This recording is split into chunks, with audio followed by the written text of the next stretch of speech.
Hello, welcome everyone. I'll wait for a few moments, everyone's connecting. So, there we go. Lovely, I'll make sure everyone is on mute.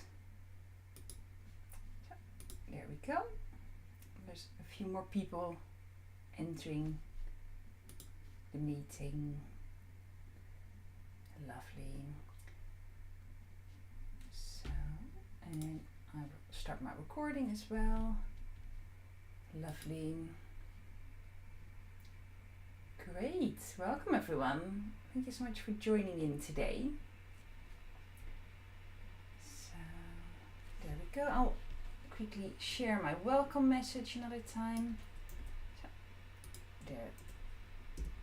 there we go. So, and there's someone called Gillian there as well. Wonderful. Just make sure that everyone is connecting and coming in. I will start in a few moments. So, there we go. What do you need for today? Actually, let me do a little bit of an introduction because some of you might not know me. It might be the first time painting with me. My name is Irene. I am an artist, an illustrator. I am an educator. I teach lots of art classes both in person as well as online. And I am going to do a watercolor course with you. I'm just making sure my email is off, otherwise it keeps beeping and distracting me. There we go. So my name is Irene, or Ren, if you prefer, if that's a bit easier. And I teach lots of watercolor classes, sketchbook courses. I host an online community, so there might be a few of my community members joining in. I don't recognize any names yet, but I'm sure they will pop in a moment, or they might watch this on YouTube. And yes, I'm going to teach you a watercolor painting technique today. If you have any questions at any point, because the group is going to grow a little bit, I'm sure more people will come in. So if you have any questions, just put them in the chat. And I will read them and keep an eye out, and I can help you with your question. At the end, we'll do a little check-in where people can show their pictures if they want, and we can have a little conversation if you want at the end. But yeah, if you have any questions throughout the class, maybe just put them in the chat because it's a little bit easier to navigate, and I'll keep an eye on the chat. So yeah, feel free to use that as you need. What are we going to use today? There's someone else joining. Lovely. What do you need for today's session? I am going to teach you to paint this picture, which is one of my sketchbook pictures. So this is one of the sketchbooks that I use a lot for my community classes. So it is a watercolor sketchbook. I'm not going to paint in this sketchbook today because there we go. This is the picture that I'm going to teach you. We're going to go learn this. It's called negative watercolor painting. I'm going to teach you how to create this layered effect in watercolors, and we're going to be a little bit Valentine's themed. We're going to paint love hearts. So this is the picture that we're going to paint. I'm not going to use this sketchbook. I have a separate sheet of watercolor paper here, and the reason that I am not using the sketchbook is just because otherwise I'll have two of the same picture in my sketchbook, and it's just nice to work on a new page. So yes, so I'm painting on a separate sheet rather than filling another page in the sketchbook with the same picture. The negative watercolor painting technique is really layered. So we're starting with a base color and then adding layer upon layer, going darker and darker. So it's a really good technique to practice your watercolor skills and to layer your colors and learn how to really get that intense, wonderful, vibrant color. So in this case, I started with yellow and then slowly build up towards that really dark purple color that is the darkest tone. So the colors on my painting today might be a little bit different. I'll still go a little bit for these pink and reddish warm tones. Every painting is unique, so it might look a little bit different from this, but this is the inspiration. And it will take us roughly an hour to complete the whole thing. I'm just quickly checking if no one's in the waiting room. Make sure you say hi in the chat. I'd love to hear where you're from. If this is your first time painting with me, or maybe you've watched some of my YouTube videos. I'm curious. So make sure you say hi in the chat, and I'll keep an eye out on that as well. So this is what we're painting today. don't need the example here. I just wanted to show it to you sort of at the beginning of the class. I might get it at the end out again to check the difference between the new painting and this one. Oh, from Morocco. Wonderful. It's always lovely to see the people are joining from all over the world. Yes, let's get started. So this is our inspiration for today, and I will put that aside. There we go. And this is the sheet I'm going to paint that on. So I'm using watercolor paper. I do recommend using watercolor paper that is a little bit thicker than normal sort of drawing paper. Watercolor paper is meant to soak up a lot of water. It can withstand quite a lot of water, so it doesn't damage so quickly. And we're going to use quite a lot of layers today, so it's helpful to have actual watercolor paper. If you don't, just use what you have, but know that your paper might damage a little bit, or if it damages, that it might be the paper that you're using. I was quickly checking. From Scotland, Alberta, lovely Morocco. Wonderful. Welcome everyone. That is lovely.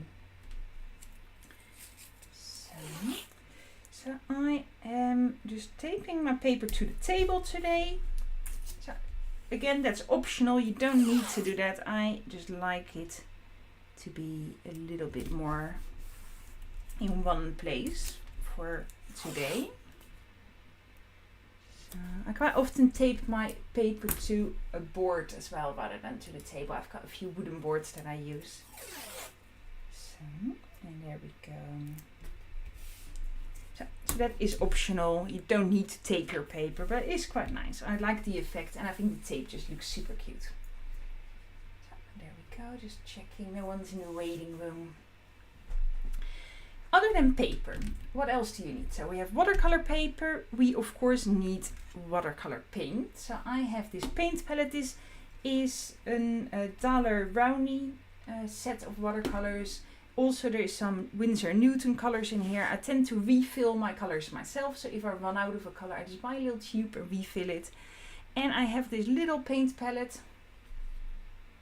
I use these a lot for my in-person courses. I have about 10 of these, and then every participant gets one of these with a little clip on a board to paint along. So I use these a lot for my courses, but I like to use them myself as well because they're nice and small and good for traveling.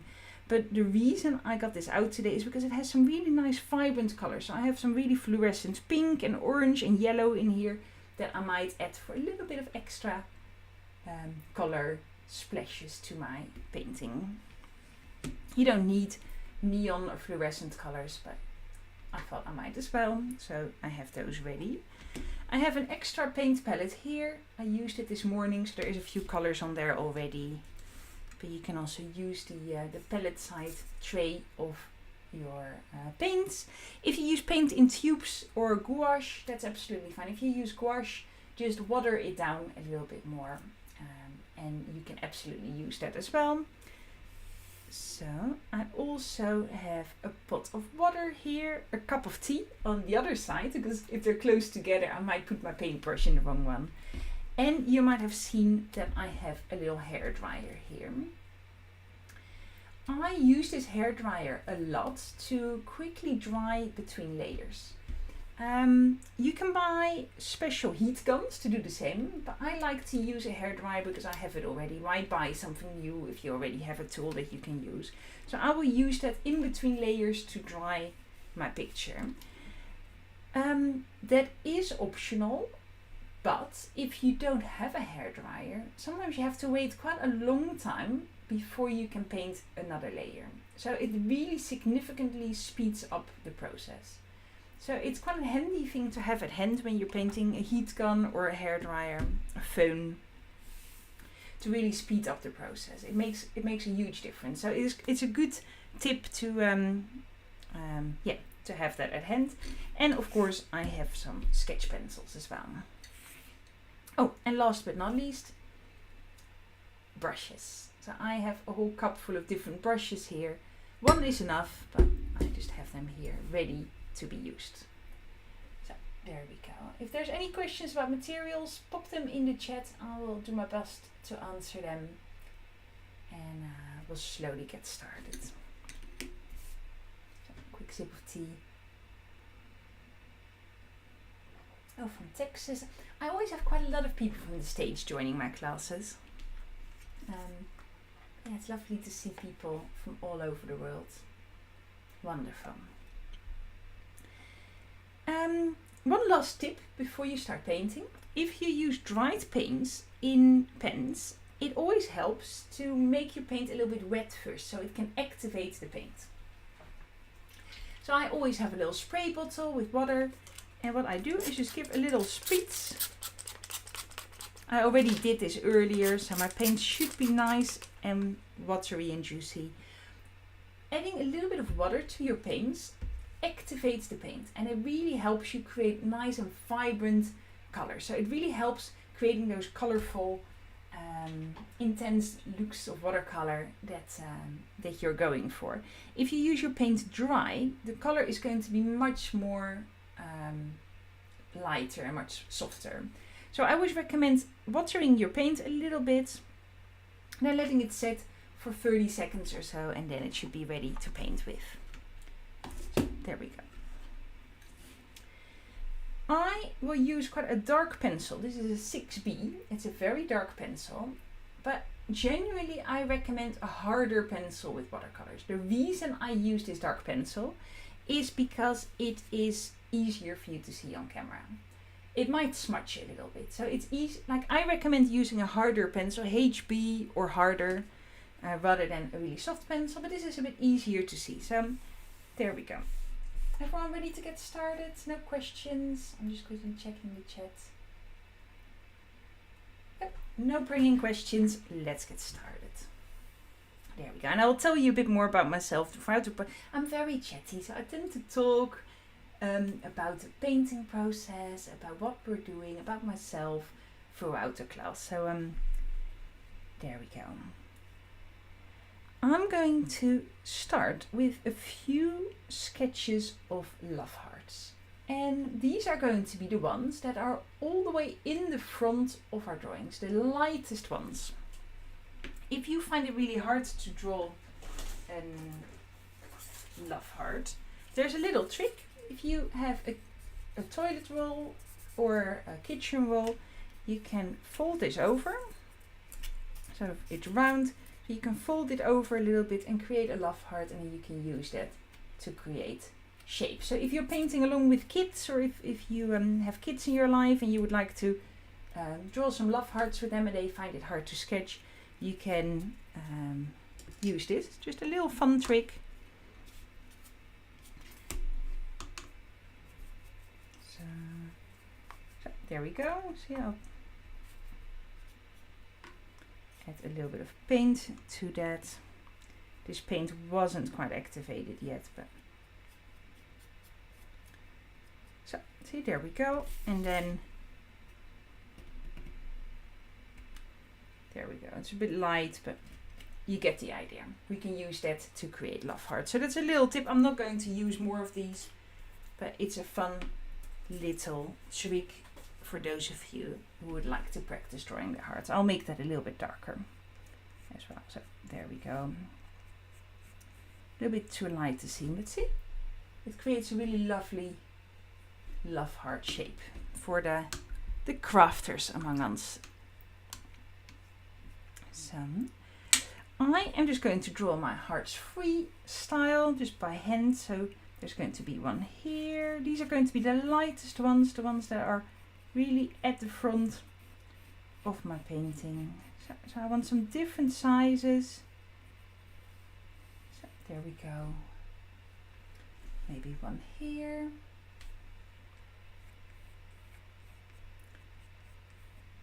Smaller one.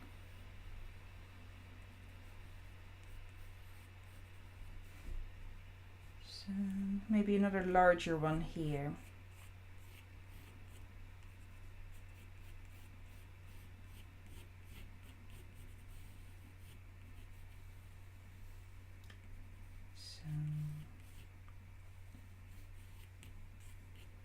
So you can see my sketch is quite dark. The reason it is dark is because I use a 6B pencil, which is quite a dark pencil. And I do that so you can see what it is that I'm doing. I would normally recommend using a slightly lighter pencil. I also often use color pencils to sketch with. So I'll make this a bit darker. So, but there we go. This is my love heart shapes. If it's okay, if they're a bit wonky, they don't need to be perfect. And we can always erase some of the extra lines. So just tidy it up a bit. I don't want to spend too much time creating the love hearts perfect. I think a little bit of like fluid shapes in there is absolutely fine. There we go. So this is going to be the lightest love hearts in my painting. And I am ready to start adding a little bit of color to this. So we're starting with our painting straight away. For these big shapes, I like to use a very large brush. I quite like using a flat brush. This is also a Daler-Rowney flat wash brush. I like it for these larger shapes. So there we go. But you can also use a round brush. I have a nice variety of brushes. See, this one is a pointy one. I've got lots of different shapes and sizes. And I like to start with a really large brush. So we cover the area quite quick with quite an even layer. You can use a smaller brush, it just takes a little bit longer. So there we go. So I'm going to start mixing up a bit of color. So I might actually use some of this purple. There we go. I want the color to be relatively watery. Maybe I'll add a bit of white to it.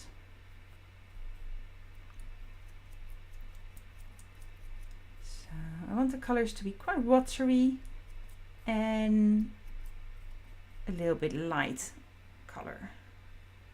So I'll add a little bit of red to it. There we go. So we start having a bit of a pink tone. Remember, pink is a mix between white and red. I quite like to have a bit of purple in there today. So there we go. So, I like a bit of a messy palette. I'm not too precise. So there we go. So I'm just going to use that to create the first layer of color on my paper. Is everyone still here? Still not going too fast? If any questions come up, just let me know. And I'm going to just start from the top. See, there we go. And adding a bit more water, I want to create quite a fluid, soft layer. So I tend to go in. I could make my paper all wet first, but that's alright. I'm just going in, see, with easy stripes all the way down for a soft pink tone. And because I want my picture to be relatively even, I will just add water if and when I need it. And the color doesn't need to be exactly the same intensity everywhere. It is absolutely fine if one area is a bit lighter and another area is a bit darker. But you can see that my colors are quite soft. Oh, there's a bit of black in there, but that's okay. See, no panic. It's because my palette has some different colors on there. So, there we go. And this is going to be our lightest color today. If I had made my paper a little bit wet first, I would have gotten a more even application of paint.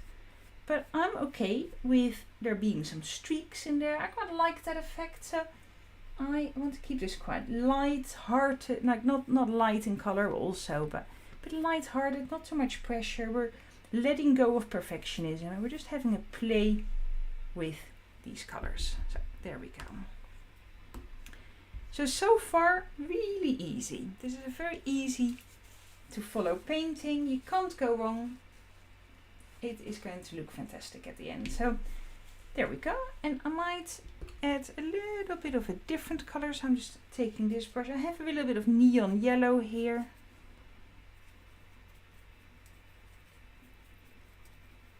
So, and I might add some splashes of that to my paper. Actually, I'm going to take a little bit more.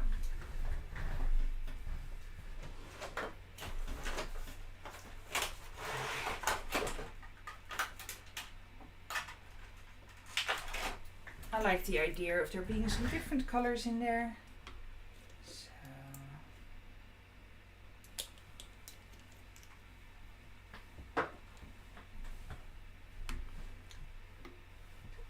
there we go. And I'm adding a little bit of yellow to the paper. See, and because it's wet, it creates this really fun, fluid effect.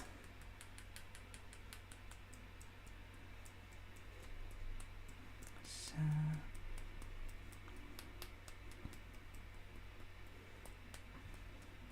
is that enough? Maybe a little bit more here. Yeah, I have to tap quite hard on my finger to create the splashes. I think that looks quite fun.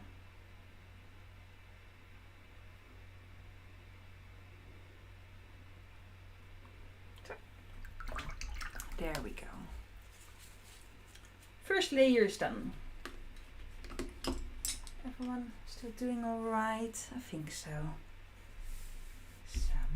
You can see, I don't know if you can see, but my paper starts to warp a little bit. Here, if I press it, see? It's gotten a little bit round. That happens really easily when you paint with quite a lot of water. And there's ways to avoid this by stretching your paper. The taping it down helps a little bit. I just embrace it. I don't mind the fact that my paper warps a little bit. I just let that happen. Once it's dry, I'll put it under a book or in a sketchbook and it will flatten out again. So don't worry too much about it. It sometimes happens. I am going to use my hairdryer to quickly dry this first layer. So I'm going to make a little bit of noise. I'm putting myself on mute. Just going to dry the whole thing. It will only take 30 seconds or so at the most. So I'll quickly put myself on mute and I'll be back in a second. And then we'll do the second layer. So there's a lot of thin layers of color in this picture. So, on mute, going to do this.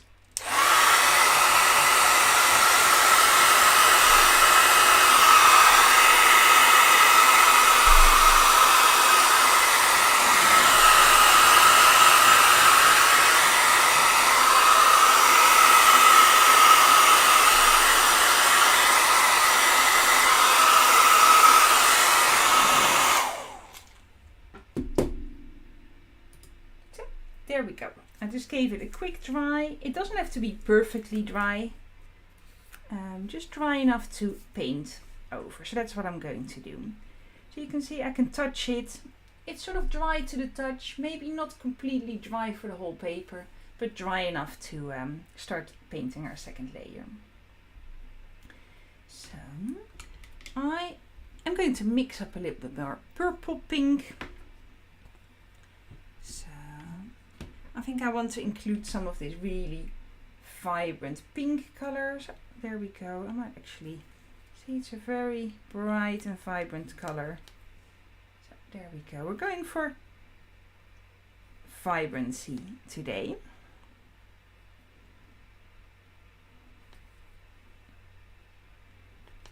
So there we go. And I also want to mix up a bit more purple.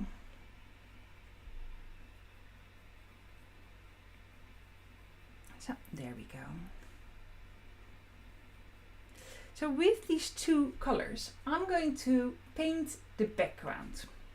And what do I mean by that? So this is part of the negative watercolor painting technique. Means I'm not painting the areas where the love hearts are. I'm painting the background.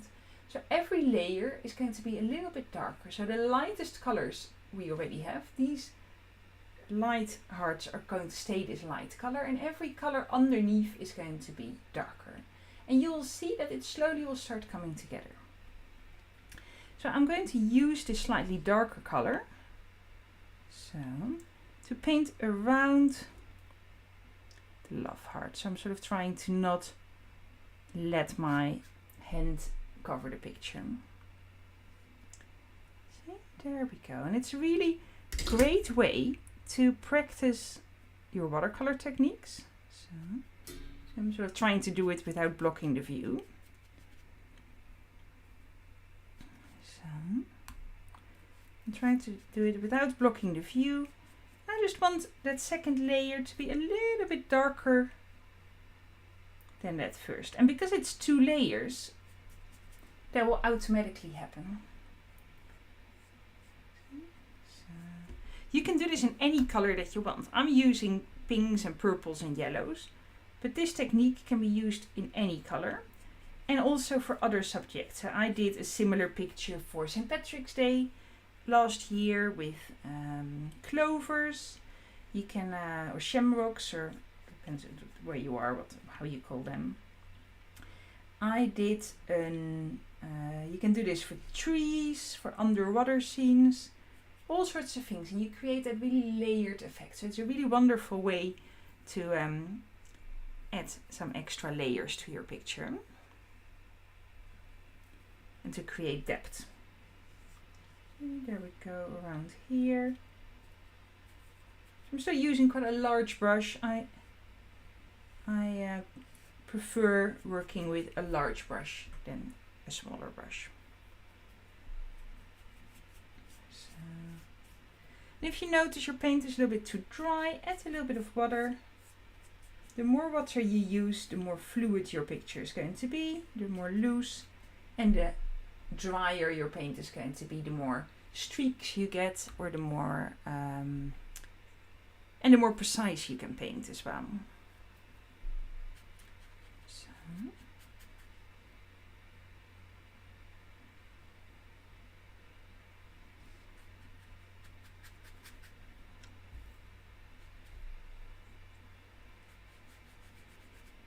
So remember to go outside of these shapes.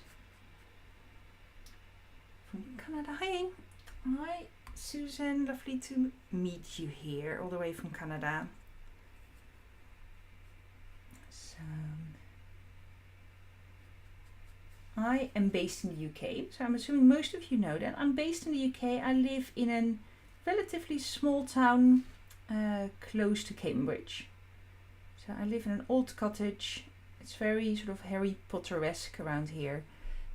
Lots of old houses, lots of thatched roof. The house I live in is 200 years old, and it's very creaky and old and lovely. I really like living in an old building. And so I have a studio in Cambridge where I go very often. I don't know if anyone here is local or if everyone is from far away. But yeah, I do art classes in person in Cambridge as well. And then, of course, a lot of things online. So online community, my online courses. And I moved to the UK about 14 years ago. So I've been here for quite a long time now. I lived in London for ages and then I moved here. So you can see, because I applied this quite loosely with more or less water, I didn't mix up all my paint evenly. Some areas have a bit more water and some areas have a little bit more paint. You get that really lovely watercolor effect. So let's see. So you can see how you get these sort of watercolor marks. And the reason that happens is because the amount of water that is added to certain areas, it's not the same everywhere. So this lighter shape here would have been a little bit more wet, and in here I have a bit more paint. And I really love that variety in colors in my watercolors. So embrace that. It's okay to have these blushes and marks. It's all part of the fun and part of that lovely watercolor texture that we're going for. I think I'll quickly do a 20-second dry again with my hairdryer, and then I'm ready for the next layer. So I'm going to put myself on mute again. And if you're just joining in, no rush, work at your own pace. This is not a race. We're just slowly adding layer upon layer. So we started with this first layer of hearts.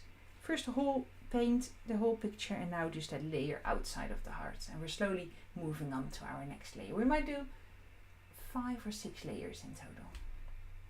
Okay, I'm putting myself on mute.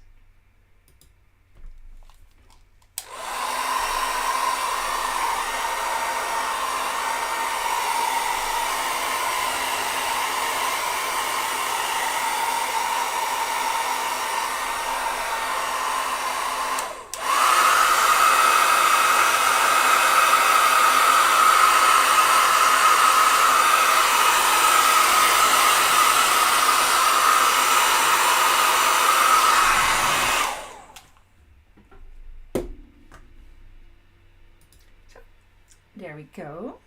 You can see that goes really fast. I just need to retape. This tape comes off a little bit when you use the hairdryer, but that's okay. So you can see that dries really fast. If you do thin layers, it tends to dry really fast. So there's no rush in, you don't need a hairdryer. You can just wait for a few moments for it to naturally dry, but it does speed up the process a lot. So I like using a hairdryer.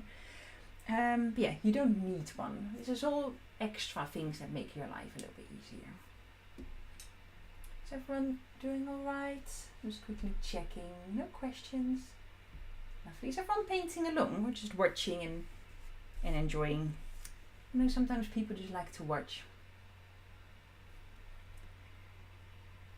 I'm going to create more love hearts and I'm going to fill some of these spaces in between. So I'm just using my pencil and sketching out a few more.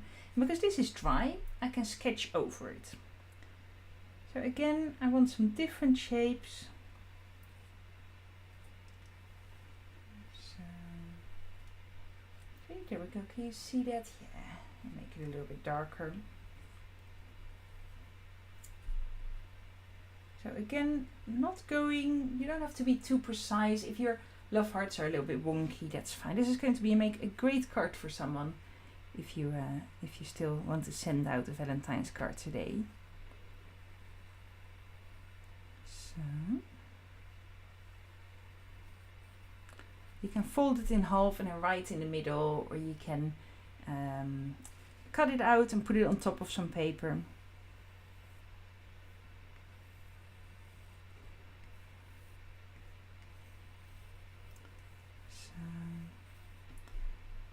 Should I do one more here?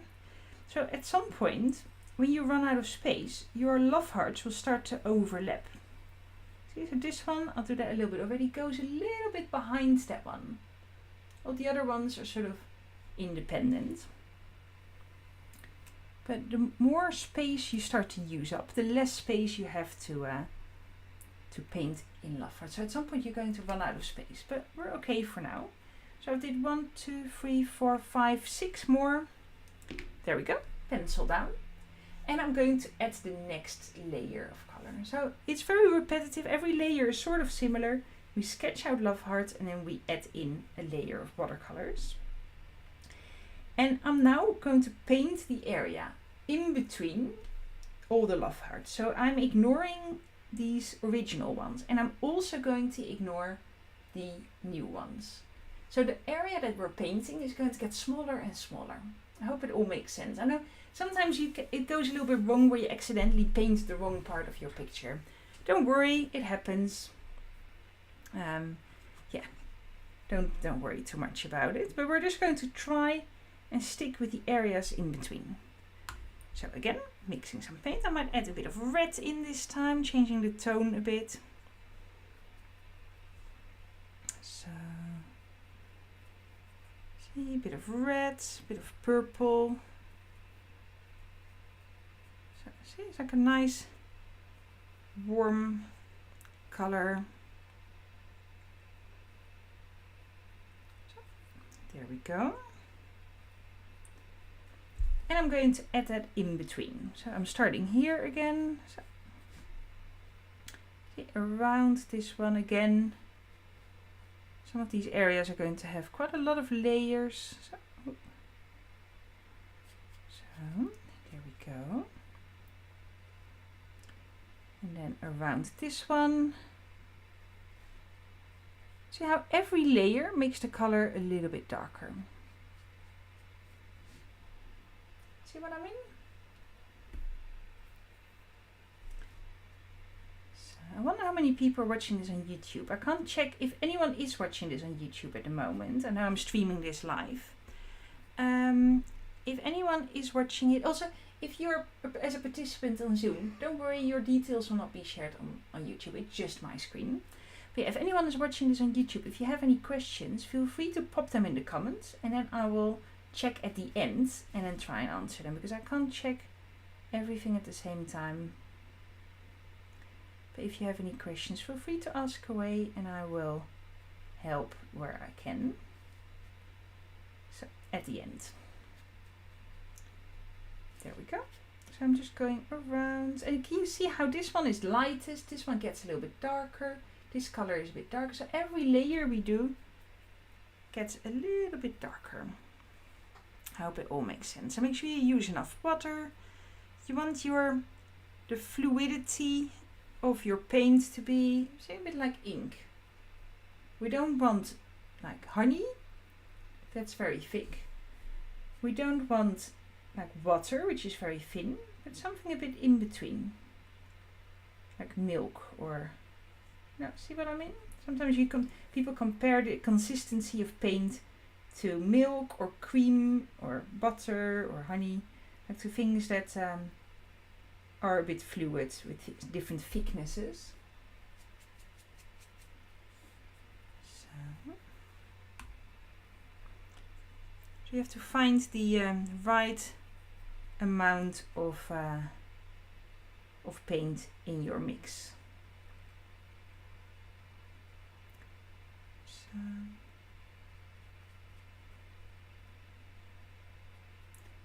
you see how the edges of my love hearts become a little bit fluid. It's not going to be super straight because these layers are going to, it's layer over layer over layer. So that's okay. If I'd use a smaller brush, it'd be a little bit more precise, but I quite like the movement in there. So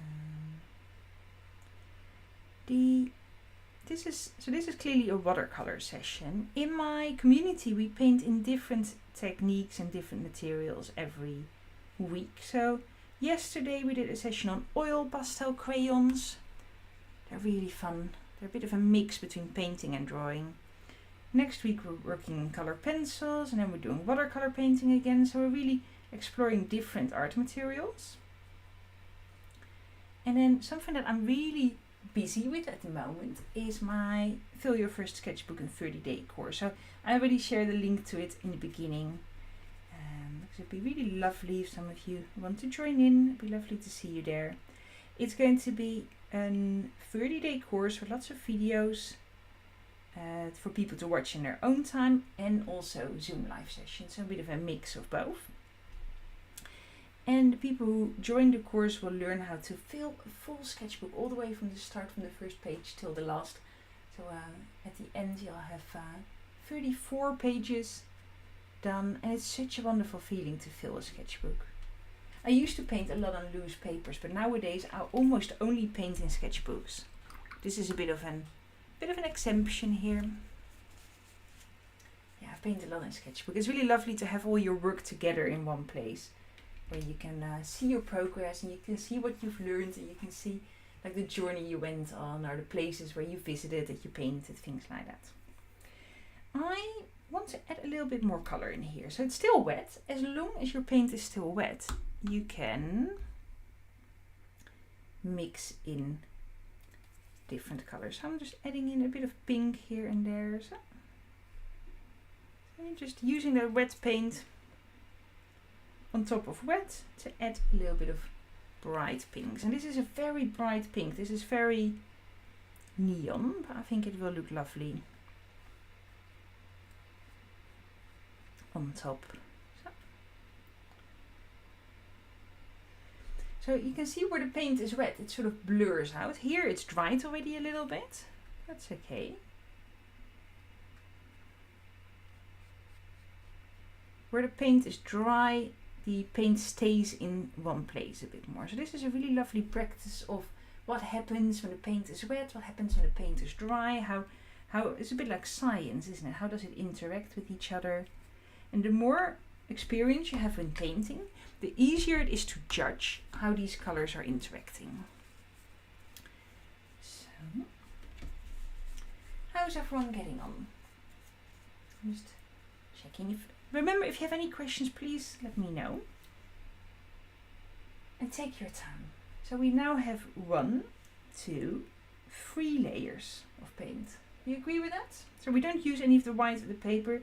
This was our first layer. These slightly darker ones are a second layer, and we now have a third layer of paint. So we'll probably go to a 5 or 6. So every layer is a bit more intense in color, a little bit darker.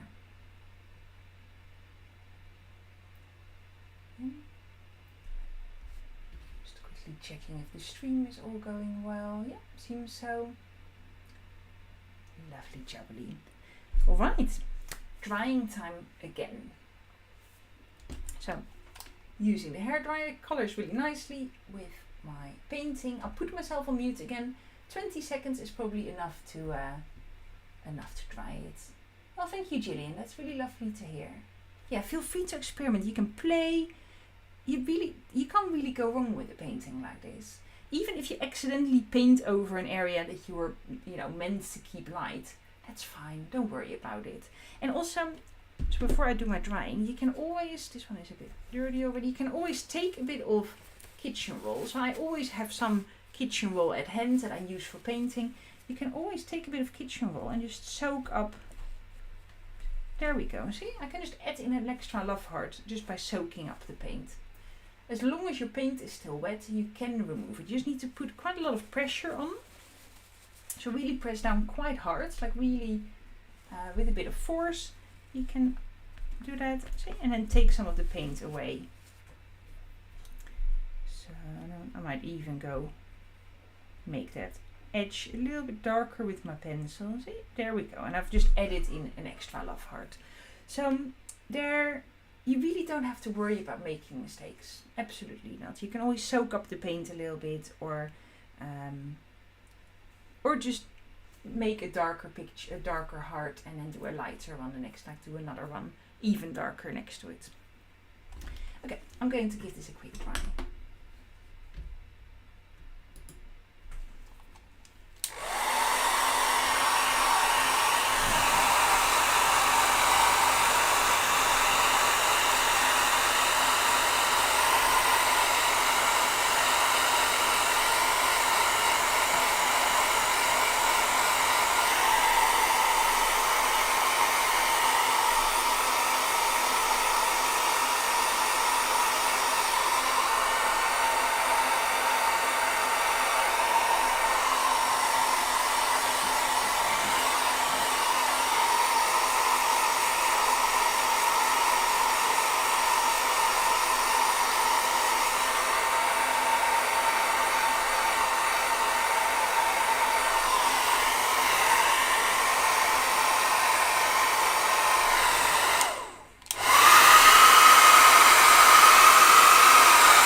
Live stream will hear all that noise from my hair dryer, because I'm not muting it for them. It's a slightly separate program I'm using for that. So there we go. I hope it's not too noisy. So just putting this down again. You can see that my tape comes off a little bit. It means I have a little bit of bleeds on the outside, where the paint sort of goes in places where you don't necessarily meant for it to go, but that's okay. I'm not worried about it. I'm really using the tape mostly to hold my paper in place. Well, I'm assuming you know what's coming next. We are going to add another layer of love hearts to the picture. So, again, pencil and sketching it out. You don't need to sketch it out. You can just do it freehand, but it's much easier if you do make a little sketch. Also, if you do this with flowers, for example, you can do a similar picture with flowers. You can do it with leaves, always works really well. With like abstract shapes, you can do it with trees. Anything like that has more of a layered feel, you can do it with if you want to create that effect. But the more complicated your shapes get, the easier it is if you actually sketch it. Because if you just do it freehand, it's really easy to paint over areas you don't necessarily want to paint over. I'm going to start adding some layers on there. So maybe here, if that makes sense. So some of these love hearts are going to overlap. So there's going to be one here. So See, and then it's going underneath here. So a little bit bigger. See? See what I mean? So this one is going underneath all these other ones. And same here. So maybe this one is going to go here. So we have to think a little bit more about what we're doing. You can also just go smaller and smaller and not let your picture overlap. It's up to you. Because there is space for smaller love hearts. I quite like the effects that are laying on top of each other, that there's depth to the picture. So this one is going to be underneath here. See, and maybe one here.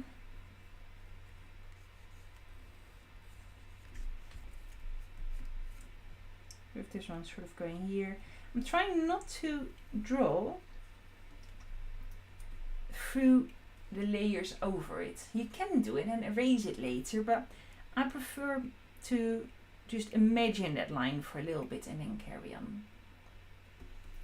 Saves me having to erase it later. Then maybe there's a small one here. So.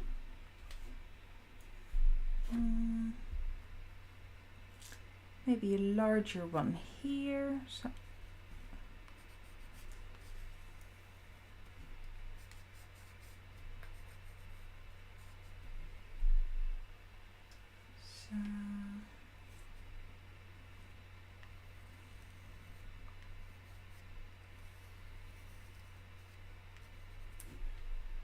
There we go. And maybe there's one just sticking out here from the top. I think it might be enough. So do you see how it gets fuller and fuller? More and more space is being taken up. Maybe one more here. So, there we go. So again, I'm going to paint all the areas in between, and that means that the space in between is getting smaller and smaller. My paper is roughly A4, but if you're painting a little bit smaller, if your paper is a bit smaller, you might run out of space a little bit. So you might want to go to a really small brush at some point.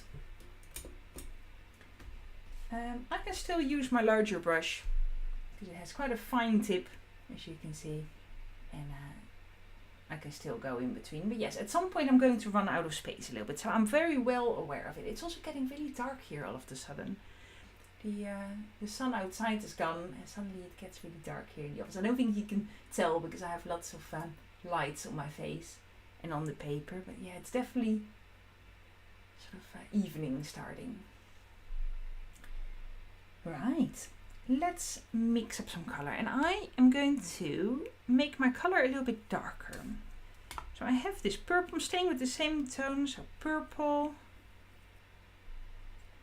So maybe I'll add a bit of dark blue in there, so maybe here. See, mixing a bit of dark blue to that purple gives it a more darker purple tone. See, so you can play with your colors. If your purple is a bit more towards the blue, it immediately feels a bit darker. If it's a bit more towards the red, it feels a bit warmer. See how this is a darker purple, like a more bluish tone. You can also add some black or some Payne's grey to your purple. But I'm saving my black a little bit till last, because black is very powerful. Black color can really overtake, same as with red. With red you have to be quite careful as well if you use pure red. But with black as well, you have to be really quite gentle with using black. I'm not an art teacher who says don't use any black at all, because I know sometimes there's people who say that black should be avoided at all costs. I disagree with that. I think black is a brilliant color that should be used in art, but a bit careful. So I'm not using any black yet to make my paint darker. I'm making my paint darker by adding blue. But I will definitely add a bit of black to my picture at the end, before I'm finished. So again, starting at the top, a little bit careful here. So, See, and then here I need to be a little bit careful around that edge. So I'm avoiding all the new and existing love hearts. So what time is it? Oh, we've got a little bit of time still. So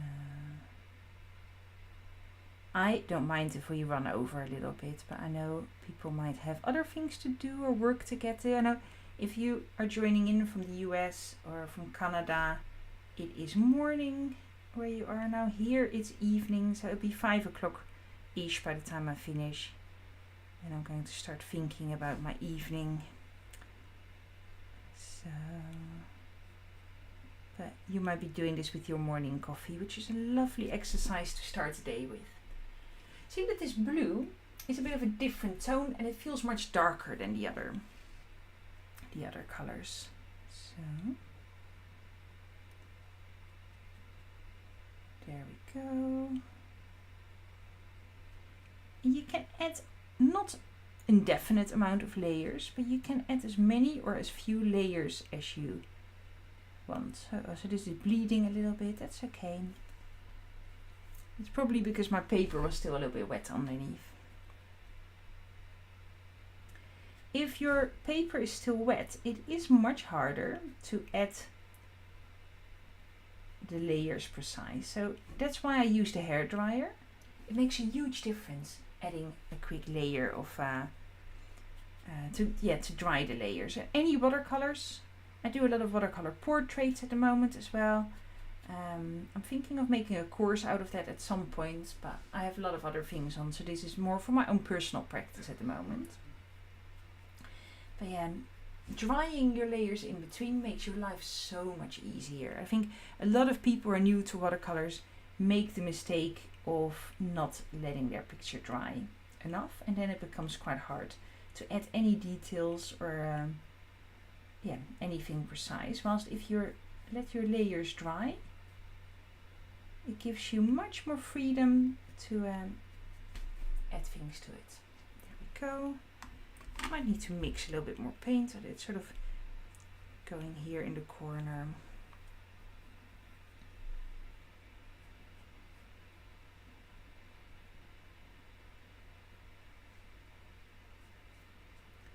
And you see, because watercolors are transparent, we can see those colors underneath shine through a little bit. You can still see a little bit of the yellow that I splashed all the way in the beginning shine through. I don't know if you've noticed it. Yeah, some of the colors are shining through. So watercolor is transparent. Of course you have more opaque colors and more transparent colors. But generally speaking, we can see anything that we've done before.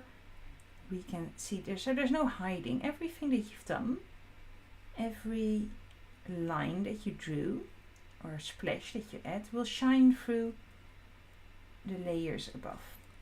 And I love that. And also I really believe in letting go of perfectionism. Oh, lovely. Thank you, Susan. Really nice. I'm really glad to hear that you find it, that you're enjoying it and that you find it useful. Where was I? So I love the fact that you can see like every little mistake, so to say. Like I don't think, like it all tells a story. All those little lines and all the things that you add, like even here where it goes a little bit wrong or where you see a mark that wasn't really meant to be there. I love that, the fact that you can see that. I very rarely use an eraser. I just think every line and mark is allowed to be there. It's all part of the painting journey, and I love showing that as well. And I think the funny thing is I teach drawing and painting, right? So that's what I do. I teach people to draw and how to paint in courses and workshops, and that's quite a practical skill. Like you learn how to sketch, and slowly the more you practice you get better at sketching. So that's a very practical thing. But actually underneath that I teach a lot of like more softer skills, letting go of perfectionism, getting confidence in yourself, being able to take up space, the fact that you can take up space on the paper. Some people find it really hard. I'm sure there's some people here who find it hard to take up space in the world, and through a painting to be allowed to take up space on the paper, it's wonderful. You can see people grow in confidence. So the more I get to know you, most of you I don't really know yet. I know there's a few familiar names. Most of you I don't really know yet. But the more I get to know people, the more I see their confidence grow. And I love that. I love that. So even though I'm teaching a practical skill, secretly there's a lot of other little things going on in the background. I think I'm going to give this a quick dry and then add my last layer, which is going to be really, really dark. So I'm putting myself on mute. I think we'll paint for another 5-6 minutes. And then we'll do a little check-in with anyone who wants to share anything or their pictures. So I'll put myself on mute.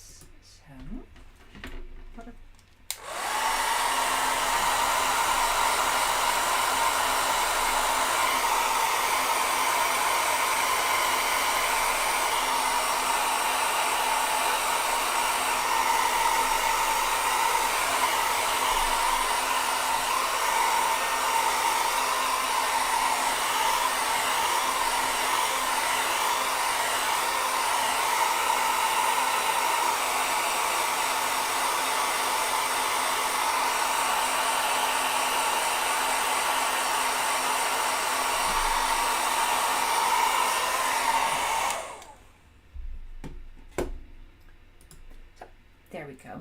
My picture is still a little bit wet in a few places. You can see where it's shiny. You can sort of see where the water is coming off the paper. Where the water is still shining a little bit, it's where it's still wet. Most of it is dry. And I'm adding a few last love hearts, and then that's going to be my last layer. So, I think one here. So, there we go. I want to fill up most of the space now, so maybe one here. So, one here. I like the idea of the page being quite full. Maybe a little one. So, there's no right or wrong.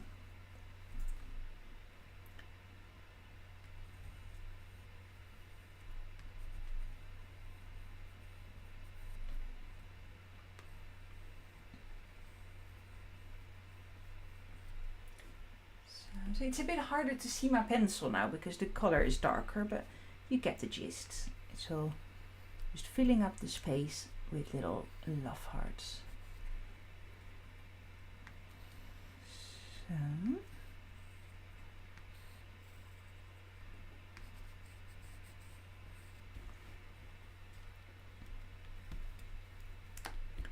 So trying not to block the paper with my hands while I do it.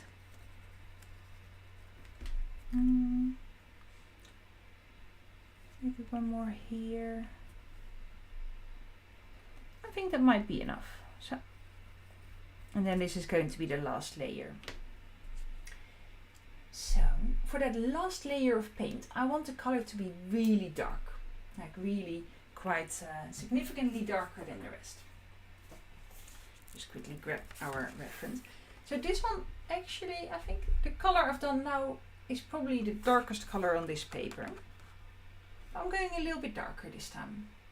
So it's going to be a slightly different tone.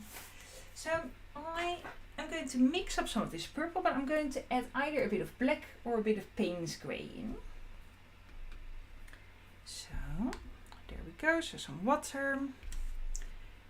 Payne's grey is a grey color that is really close to black. I think on camera you probably won't really see the difference, but it has a bit of a bluish tone.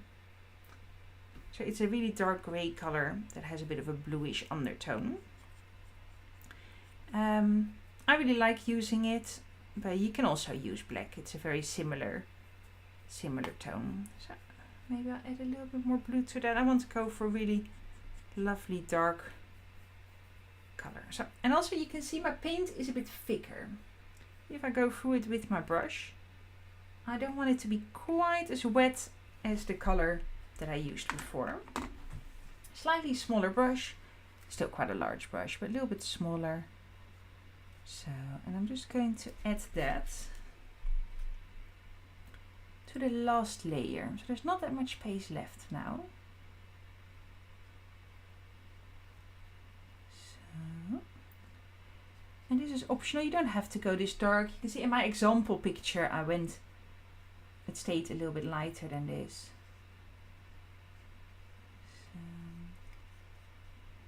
So the smaller we go, the more towards the end, the more precise we have to be. When I say have to be, the smaller the spaces are that we are coloring in.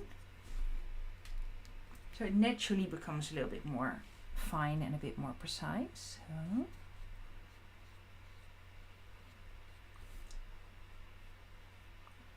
There we go. So I'll work fairly fast. I tend to work quite fast anyway. I'm quite a fast drawer, painter. I always try and slow down for my classes, but my natural instinct is to do everything quite fast. So if your painting is a little bit slower than mine, that is absolutely fine. This is not a race, it's not a competition. I'm showing you these techniques, and if you need a little bit more time afterwards to finish your painting, that is absolutely fine. That this means that you work at your own pace and I work at mine. So there we go. I quite like this really dark color for the last little intensity. Slightly different atmosphere. It's also, I used less yellow this time than I did for my example. So it's a bit more, the atmosphere is a little bit different in this picture. But this is the great thing. Every time you paint, it's going to look different, right? So even for me, if I do the same picture multiple times, it's going to look different. So just because you are a different person every day, and to replicate something exactly the same is very hard. Are anime hearts okay? Of course they are. I don't really know what an anime heart looks like. Other than, well, I know anime, but I don't know what an anime heart looks like. But yes, of course, that is okay. Do you mean like with little eyes? Is that what you mean? And yes, you can, if that's what you mean, you can give the heart a little face or eyes, or this is your artwork. Do whatever you want. This is absolutely your space to experiment in. I'm now curious. I'm going, if I Google anime heart, am I going to find what that means? Maybe you can show me at the end. So, usually my classes,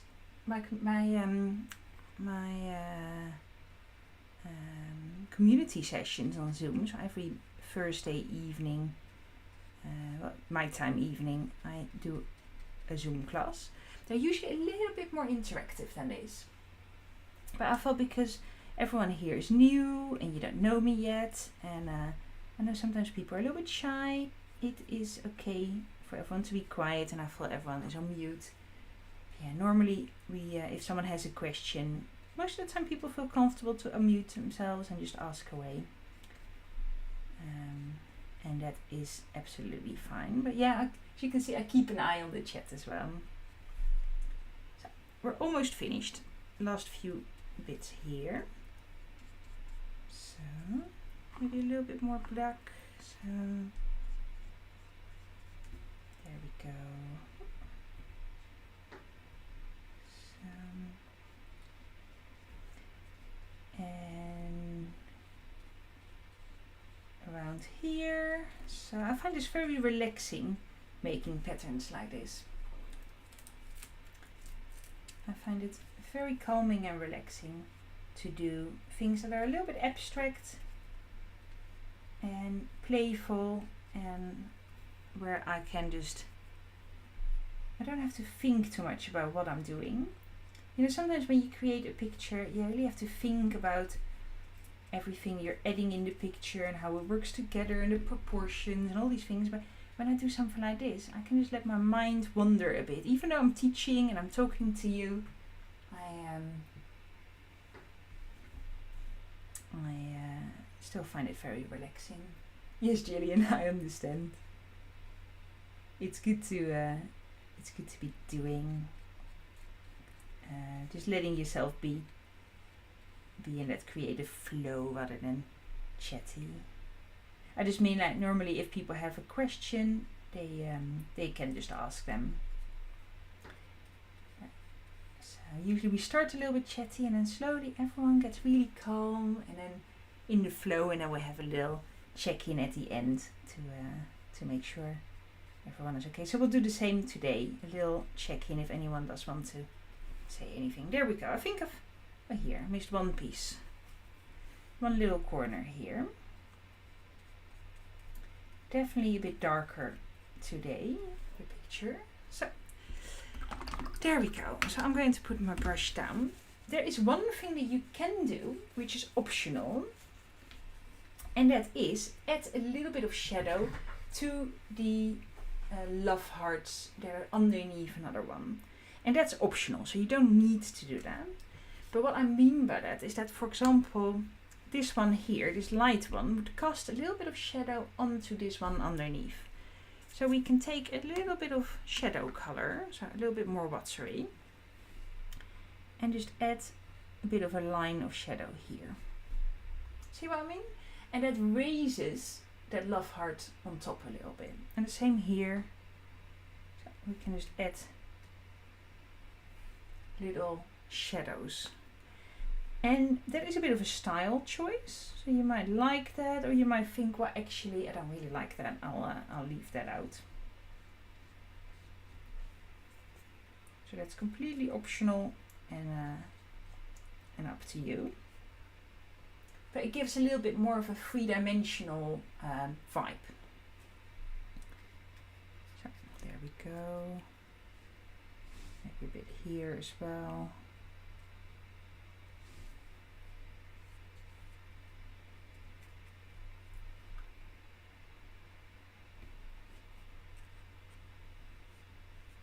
Makes it feel like they're floating a bit more, I think.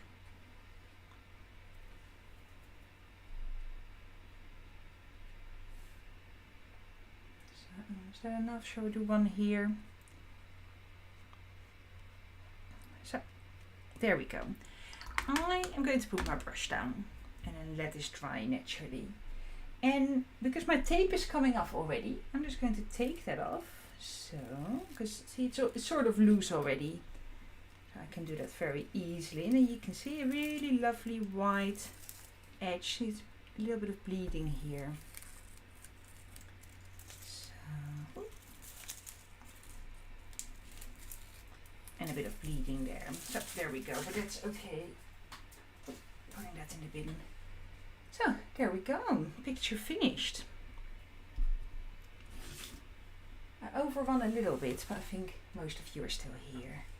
If you do have to run, if you have to start work or something like that, I'm sure people feel comfortable to leave if they want. I'm going to stop my recording and have a little check-in, make sure everyone is alright. If anyone has any questions, you can ask.